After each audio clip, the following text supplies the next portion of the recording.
If there's one thing Cowboys have historically hated, it is wolves. Oh, yeah. It is a tale as old as the West itself, right? You have the herd, you have the protectors, and then you have the pack. Yeah. Just waiting in the shadows, looking Yeah. for that one sign of weakness. It's the classic predator-prey dynamic, total cinematic stuff. It's what Western movies are built on. And this weekend, Yeah.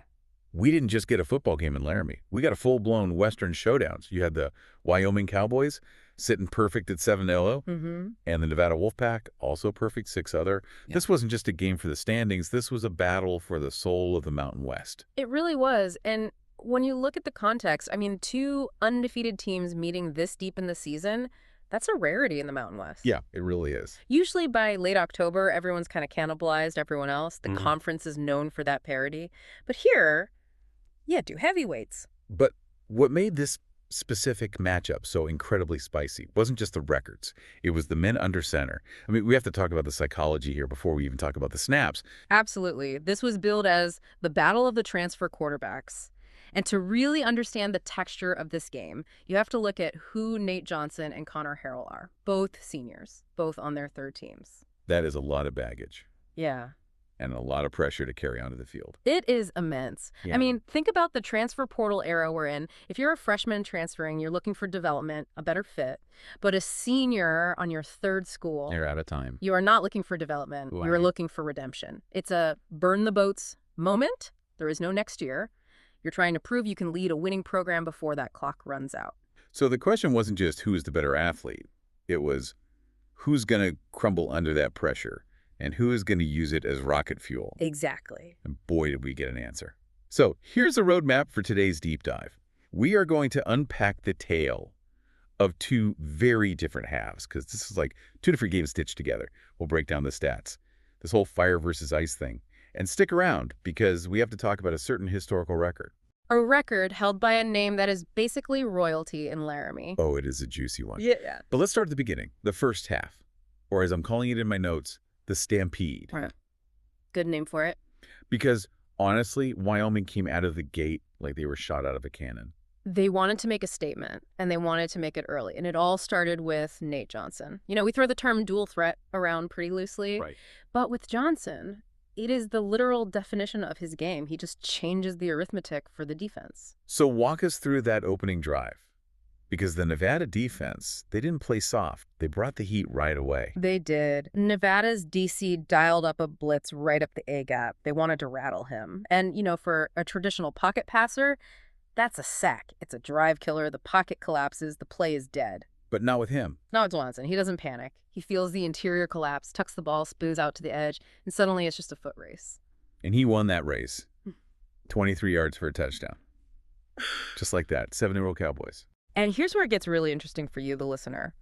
When a quarterback does that on the opening drive, it demoralizes a defense. In a way, a passing touchdown just doesn't. How so? I mean, points are points, right? Yeah. 6 is 6. Not psychologically. A passing TD, you can fix that. A corner slipped, a safety was late, you can adjust. But a scrambling touchdown like that, it makes your biggest, strongest guys, your defensive linemen, feel helpless. It tells them, even if you do everything right, I can still beat you. It creates hesitation. And hesitation kills defenses, puts them right on their heels. And while Nevada was reeling, their offense just could not get going. Connor Harrell couldn't find a rhythm, 3 and out, Rank to back. which gave the ball right back to Wyoming. And if Johnson is the lightning, well, then Teron Kelman is the thunder. Oh, the rushing attack. Kelman took one right up the gut, untouched, 31 yards to the house. It was like the Red Sea parted for him. That play was a masterclass by the Wyoming offensive line. We talk about the skill players, but watch the center and the guard on that play. They pull perfectly, they seal the edge, and they create a highway. 14 on a blink. And you have to give credit to Kelman, too. I know everyone was looking for Duke Clark to have another breakout game, but he was quiet. Kelman stepped up huge. He really did. 120 yards on the day, his second straight game over 100 yards. It's a pick your poison problem. You focus on containing Johnson outside. Kelman gashes you up the middle. There's this saying going around their locker room, ask the Cowboys, and they'll tell you there is no better rushing attack in the nation. It's hard to argue. It is. So put yourself in Nevada's shoes. You're down 14-0 on the road. The crowd at War Memorial is deafening, and that altitude is no joke, lungs burning. Right. This is where a lesser team just folds. This is where the blowout starts. But the Wolfpack, They finally settled in, and this is where we saw Connor Harrell stabilizing the ship.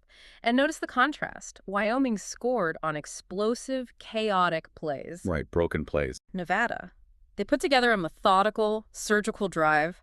Harrell stopped looking for the home run and just started taking what the defense gave him. Checkdowns, slants. Exactly, Yeah. piece by piece down the field, and caps it with an 8-yard touchdown pass to his tight end, Brody Foley. 14-7. Okay, we have a ball game. But Wyoming just looked unfazed. It didn't feel like the momentum shifted yet, did it? Not yet. Johnson gets the ball back, marches them down again, and what does he do? Uses his legs. Again, punches it in for his second rushing touchdown of the day. 21-7. And then came that sequence right before halftime that really defined the first 30 minutes. Nevada drives, stalls out, attempts a field goal. Blocked. With 2.04 on the clock. And this is a rule we have learned this season in the Mountain West. You do not leave Nate Johnson time on the clock. It's so dangerous. It is. 2 minutes is an eternity for a guy like that. The defense is tired, they're playing soft, and Johnson immediately hits DeBlanc for a massive 41-yard pass. Now, credit to Nevada, they did hold them to a field goal, but Wyoming went into the locker room up 24-7. It looked like a rout. I was sitting there thinking, okay, Nevada's cooked. But as we know, halftime changes things. And sometimes the energy just flips. It always does. Welcome to the second half, the wolfpack hunts. Because the energy shift coming out of the locker room was instant. It felt like a completely different game. It started with special teams. We saw the blocked kick, but now Wyoming had a chance to put the nail in the coffin, and the field goal sails wide right. That miss just seemed to open a door. It gave Nevada life.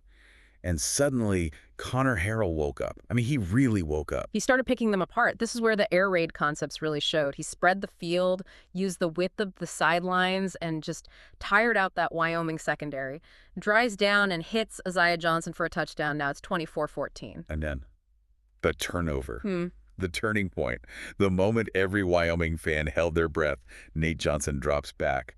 And Colin Gill, the Nevada defender, jumps the route. And I want to pause on this play because it was a brilliant read by Gill. Nate Johnson stared down his receiver. He just locked his eyes on his target. You can't do that. Yeah. You have to look off the safety, manipulate the defense with your eyes. Gill saw it, anticipated the throw, and cut right in front of it. He intercepts it and takes it all the way to the 18-yard line. And suddenly, that invincible Wyoming offense looked very, very mortal. The air went out of the stadium. You could feel the anxiety. It shifted from a celebration to a panic almost instantly. And despite a holding penalty backing them up, it didn't matter. Harrell was in the zone. He finds TJ Pride for another touchdown. That's his third touchdown pass to a third different receiver. And just like that, the score is 24-21. The route had become a nail-biter. And honestly, at that moment, it felt like Nevada was going to steal it. The Wyoming offense was completely stalled. Well, this raises a really important question. At that specific moment, late third, early fourth quarter, Connor Harrell looked like the superior quarterback. He was on fire. He had almost 300 yards. Johnson was struggling, had just thrown that critical interception. Let's dive into that, because this is really the fire versus ice of this game. You have these two guys, both seniors, but playing such different games. It's a philosophical clash. Let's just look at the numbers because they tell the story. Connor Harrell is the ice here. He played a surgical game. He finished 29 of 36. 29 of 36. That is absurd efficiency. It's NFL level. That's an 80% completion rate, 286 yards, 3 touchdowns, 0 interceptions.